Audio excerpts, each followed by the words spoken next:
context of the fast-changing global developments. The theme of Brazil's 17th Summit is strengthening global South cooperation for inclusive and sustainable governance. Honorable Prime Minister's visit assumes added importance. In my view, it's really elevated the entire summit, as we could sense during the opening session today. The importance that President Lula has given attached to Honorable Prime Minister's participation, and the fact that India is a founding member of the BRICS, and India had always participated in the BRICS Summit, and also the fact that next year India will be taking over the chair of the BRICS. So his importance, his Honorable Prime Minister's participation assumes greater significance and importance given that background. Today was a full day program. There were 3 sessions with a working lunch, and Honorable Prime Minister also had few bilaterals and also pull-asides during the day. It was a packed session day. Honorable Prime Minister thanked President Lula for warm hospitality extended to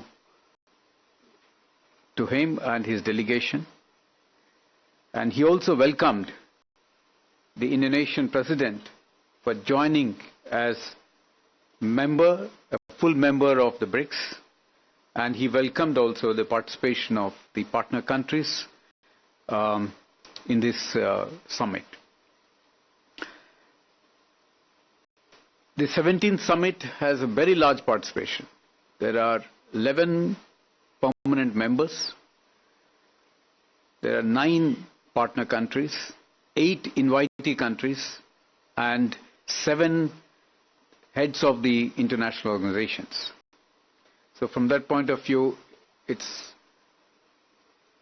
a relatively larger participation as compared to last year. Let me give you a brief overview on the sessions.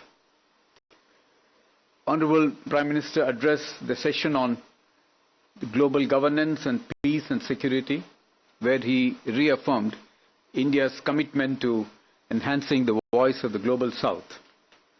He noted that developing countries require greater support for sustainable development in terms of access to climate finance and technology. He reiterated that the global organizations of the 20th century lacked the capacity to deal with the challenges of the 21st century. And therefore, he underscored the importance of reforming the multilateral organizations. He called for a multipolar and inclusive world order, and stated that the global governance institutions, particularly the UN Security Council, the IMF, the World Bank, and the WTO, must undergo urgent reform to reflect the contemporary realities and times. On the session on peace and security, Honorable Prime Minister underlined that terrorism was a grave threat facing humanity.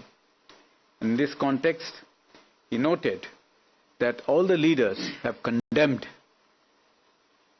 Pahalgam terrorist attack in strongest terms.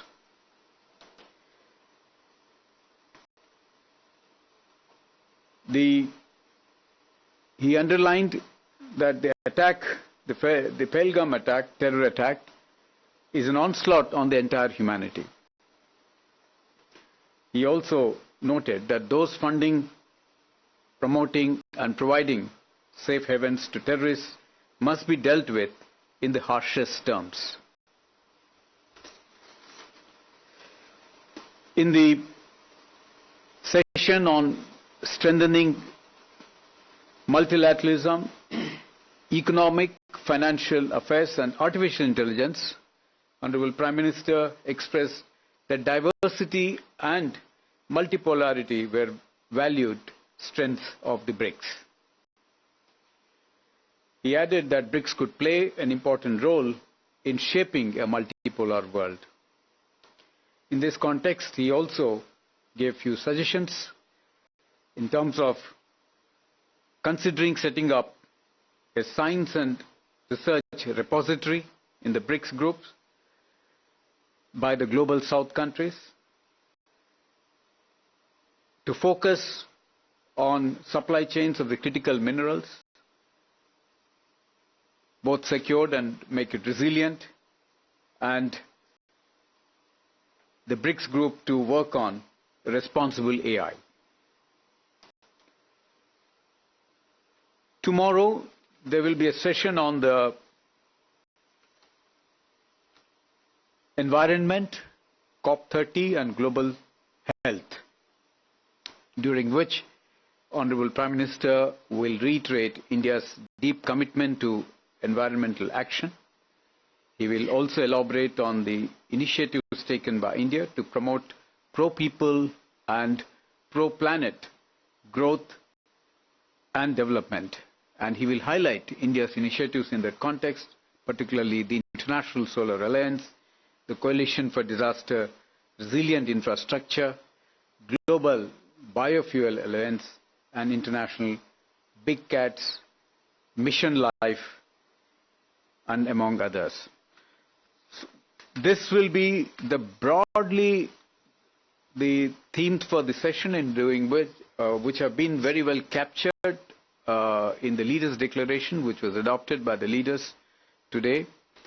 And you would say it's a very exhaustive document running into several paras. And for India's point of view, most of our concerns have been very well captured. I would like to bring to you your attention on the para 6, where there is a very strong expression for reform of the global multilateral institutions, in particular the UN and the UN Security Council, in which countries of the Global South to play an active role. And this time, that para and that formulation has been further strengthened over the Kazan's formulation, where it got reiterated, reinforced in terms of India and Brazil to play an active role in international affairs and multilateral bodies, in the UN systems and in the Security Council. I think this is a very, very strong reiteration of the role, increasingly important role, both India and Brazil will play. So we are very satisfied with this formulation. The second para of importance for us is para 34, where again the reiteration and condemnation of Pahalgam attack. And there again, all the members have supported India. They express solidarity and strong condemnation that was very well captured in that. We have other paras, but many of India's ideas that we've been negotiating over a period of time have been well brought out. And in today's discussion, what we noticed is most of the ideas and views exchanged during all the sessions resonate with Honorable Prime Minister's views in very broad terms.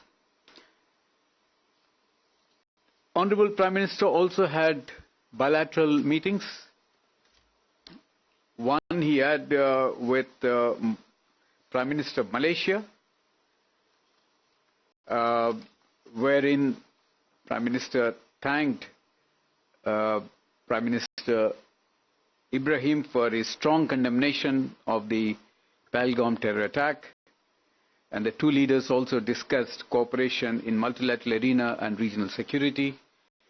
Honorable Prime Minister congratulated Malaysia for its successful stewardship of ASEAN and welcomed its continued support for a strengthened ASEAN-India comprehensive strategic partnership and early successful completion of the review of the ASEAN-India FTA.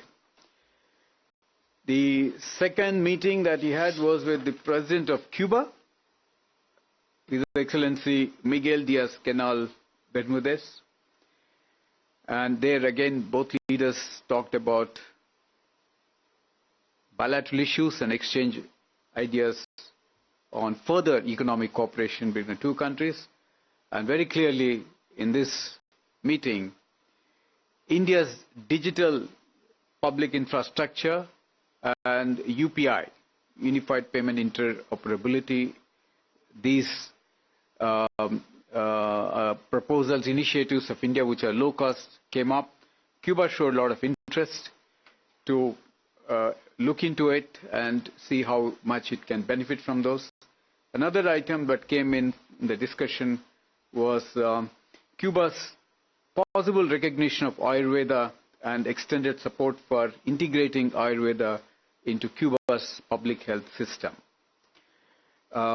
There was also a suggestion that if for Cuba to recognize Indian pharmacopoeia, and which will benefit in terms of giving access to India's generic medicines to Cuban national healthcare system. So these are broadly the discussions that happen in the bilaterals. In addition, Prime Minister also had pull-asides with President Ramaphosa of South Africa and Prime Minister of Vietnam. So broadly, these are the today's highlights. And if there are any questions you might want or seek clarification, I'll be happy to answer. Thank you very much. Of the Ministry of External Affairs as the BRICS Summit has taken place with the Prime Minister speaking up on Pahalgam and talking about the challenges of terror and how it is